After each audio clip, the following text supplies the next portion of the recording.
হঠাৎ প্রত্যাশার চাইতেও বেশি সমর্থন পাচ্ছে ডক্টর ইউনূস দেশে এবং বিদেশে। যুক্তরাষ্ট্রের পক্ষ থেকে ডক্টর ইউনূসকে বা তার সরকারের প্রতি সমর্থনের কথা পুনর্ব্যক্ত করা হয়েছে। এটার তাৎপর্য আলোচনা করব দর্শক। ইট ইজ ভেরি সিগনিফিক্যান্ট যে বাইডেন প্রশাসন কিন্তু শেষের দিকে, আর অল্প কিছুদিন পরেই, 1 মাসের কম সময়ের পরেই ট্রাম্প দায়িত্ব পালন করবেন, ট্রাম্প প্রশাসন দায়িত্ব নিবে।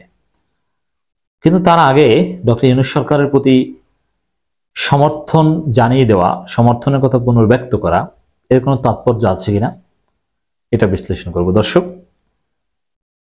আমি মূলত বিশ্লেষণ করব যে অন্তর্বর্তী সরকারের প্রধান উপদেষ্টা ডক্টর মোহাম্মদ ইউনূসের কাছে মার্কিন কর্মকর্তা জ্যাক সুলিভান যে ফোন দিয়েছেন সেই ফোন আলাপ নিয়ে।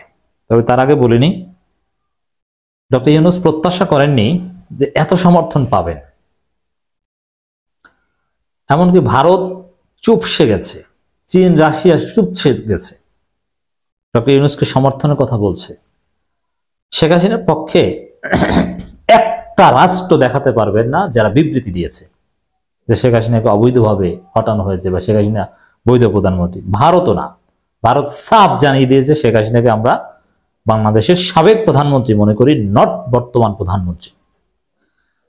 যদিও আওয়ামী লীগের লোকজন তাকে শেখ হাসিনা এমপি বলে পোস্টার ছাপায়, মাননীয় প্রধানমন্ত্রী বলে সম্বোধন করে।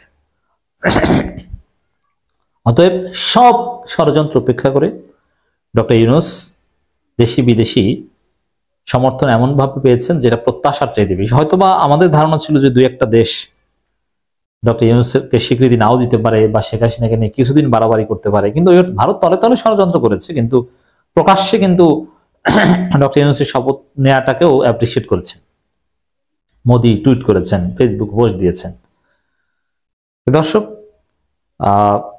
আন্তর্জাতিকভাবে সমর্থনের কথা যদি বলি, পশ্চিমারা, ইউরোপীয় ইউনিয়ন অনেক রাষ্ট্র, স্ক্যান্ডিনেভিয়ান কান্ট্রিজের অনেক রাষ্ট্র, সেনজেনভুক্ত অনেক দেশ, অনেকেই শুধু সংস্কারে ডক্টর ইউনূসের পাশে থাকবেন একথা বলেননি, যে টাকা পয়সা লাগলে তাও দিব, যা লাগবে দিব, আপনি এগিয়ে যান, এভাবে বলেছে। এটা প্রত্যাশার চাইতে বেশি সমর্থন।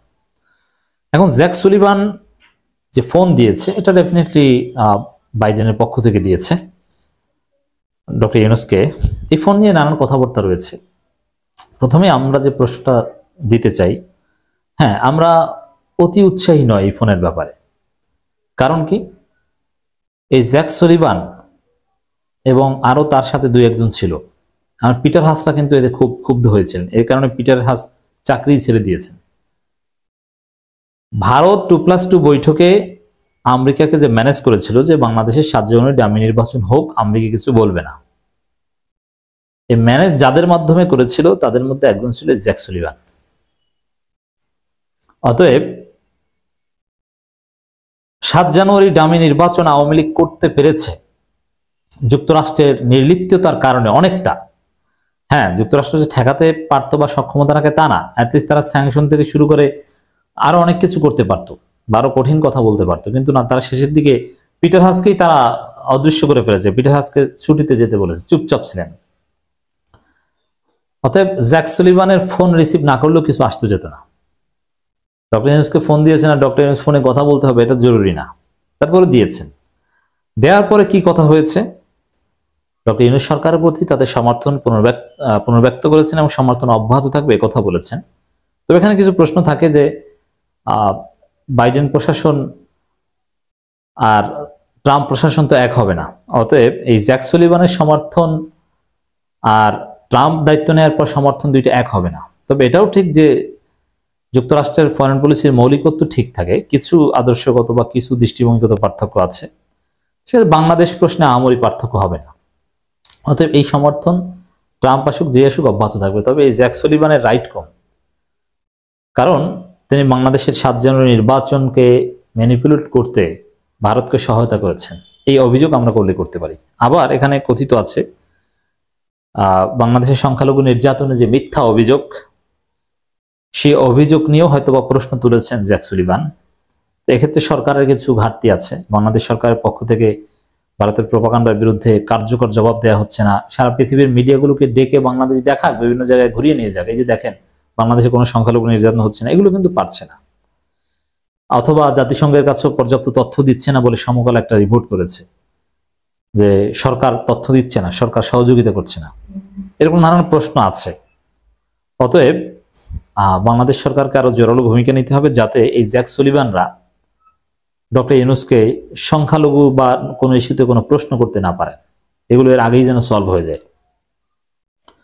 বাংলাদেশ অন্তর্বর্তী সরকারের প্রধান উপদেষ্টা প্রফেসর মোহাম্মদ ইউনূসের সঙ্গে যুক্তরাষ্ট্রের জাতীয় নিরাপত্তা উপদেষ্টা জ্যাক সুলিভানের ফোনে কথা বলেছেন।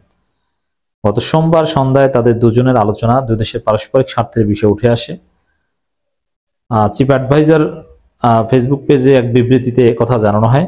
আর আলোচনা মোটামুটি সন্তোষজনক ছিল, কমফোর্টেবল ছিল বলেই তো প্রধান উপদেষ্টার পক্ষ থেকে প্রচার করা হয়েছে। বিবৃতিতে বলা হয়, বাংলাদেশের গণতান্ত্রিক প্রক্রিয়ায় মার্কিন সমর্থন অব্যাহত থাকার প্রতিশ্রুতি পুনর্ব্যক্ত করেছেন জ্যাক সুলিভান। এছাড়া প্রফেসর ইউনূসের নেতৃত্বাধীন অন্তর্বর্তী সরকারের প্রতি পুনরায় সমর্থন জানিয়ে জ্যাক সুলিভান একটি সমৃদ্ধ, স্থিতিশীল ও গণতান্ত্রিক বাংলাদেশের জন্য মার্কিন সমর্থন অব্যাহত থাকবে বলে নিশ্চিত করেছেন। মার্কিন সমর্থন অব্যাহত, এটা 20 তারিখ পর্যন্ত, 20 জানুয়ারি না, তারপরেও অব্যাহত থাকবে। কারণ যুক্তরাষ্ট্রে ডেমোক্রেসি আছে, ক্ষমতা এসে যে সব উল্টে পাল্টে দেওয়া যায় তা না। তাদের সিনেট, কংগ্রেস, সুপ্রিম কোর্ট, এগুলোর মাধ্যমে একটা সিস্টেমে চলতে, জবাবদিহিতার জায়গা আছে, ক্ষমতার ভারসাম্য আছে। অতএব ট্রাম্প আসলে সব উল্টে দেবেন, বিষয়টা এরকম ভাবার কারণ নেই। ফোনালাপে ডক্টর ইউনূসের নেতৃত্বাধীন সরকারের প্রশংসা করার কথা উল্লেখ করে বিবৃতিতে বলা হয়, গত 8 আগস্ট দায়িত্ব গ্রহণের পর গত 4.5 মাস ধরে প্রফেসর মোহাম্মদ ইউনূস অন্তর্বর্তী সরকারের যে নেতৃত্ব দিয়েছেন তার প্রশংসা করেন যুক্তরাষ্ট্রের জাতীয় নিরাপত্তা উপদেষ্টা। এছাড়া বাংলাদেশের অর্থনীতি ইতিমধ্যে ঘুরে দাঁড়াতে শুরু করার পাশাপাশি গুরুত্বপূর্ণ রাজনৈতিক ও নির্বাচন সংক্রান্ত এবং অন্যান্য সংস্কার এবং জাতীয় নির্বাচনের জন্য সম্ভাব্য সময় ঘোষণা করার জন্য প্রধান উপদেষ্টাকে ধন্যবাদ জানান জ্যাক সুলিভান। আরো বলা হয়, টেলিফোন আলাপে তারা বাংলাদেশের সার্বিক পরিস্থিতি উন্নতি নিয়েও আলোচনা করেন। এ সময় প্রফেসর ইউনূস দেশের প্রান্তিক পর্যায়ে পর্যন্ত ছড়িয়ে থাকা সংকট কাটিয়ে উঠতে বাংলাদেশকে উদার সহায়তার জন্য যুক্তরাষ্ট্রকে ধন্যবাদ জানান। প্রধান উপদেষ্টা গত সেপ্টেম্বর নিউ ইয়র্ক সফরের সময় মার্কিন প্রেসিডেন্ট জো বাইডেন এবং মার্কিন পররাষ্ট্রমন্ত্রী অ্যান্টনি ব্লিংকেনের সঙ্গে তার বৈঠকের কথা স্মরণ করেন। প্রফেসর ইউনূস জানান, তিনি জানুয়ারির মধ্যে 6টি বড় সংস্কার কমিশন রিপোর্ট হাতে পাওয়ার বিষয়ে আশা করছেন। এরপর সংস্কার ও নির্বাচনের জন্য জাতিকে প্রস্তুত করতে ঐক্যমত গঠনের আহ্বান জানান। এখানে সংখ্যালঘু নির্যাতন বা এই নিয়ে প্রশ্ন তুলেছেন, এটা নেই, তবে এই নিয়ে প্রশ্ন তুলেছেন বলে কোনো গণমাধ্যম বললো মৌলিকত্বটা ঠিক আছে। ডক্টর ইউনূস সরকার সমর্থন পাচ্ছেন, অ্যাবসলিউট, এতে কোনো সন্দেহ নেই। তবে এই জ্যাক সুলিভান বা যুক্তরাষ্ট্র কিভাবে ভারতের মাধ্যমে ম্যানেজড হতে পারে বা হয়েছে, বাইডেন প্রশাসনে ম্যানেজড হয়েছে, আর ট্রাম্প প্রশাসন যে ম্যানেজড হবে না এটা বলা যায় না। অতএব আমাদের সাবধান থাকতে হবে, সরকারকে আরো বেশি সতর্ক হতে হবে।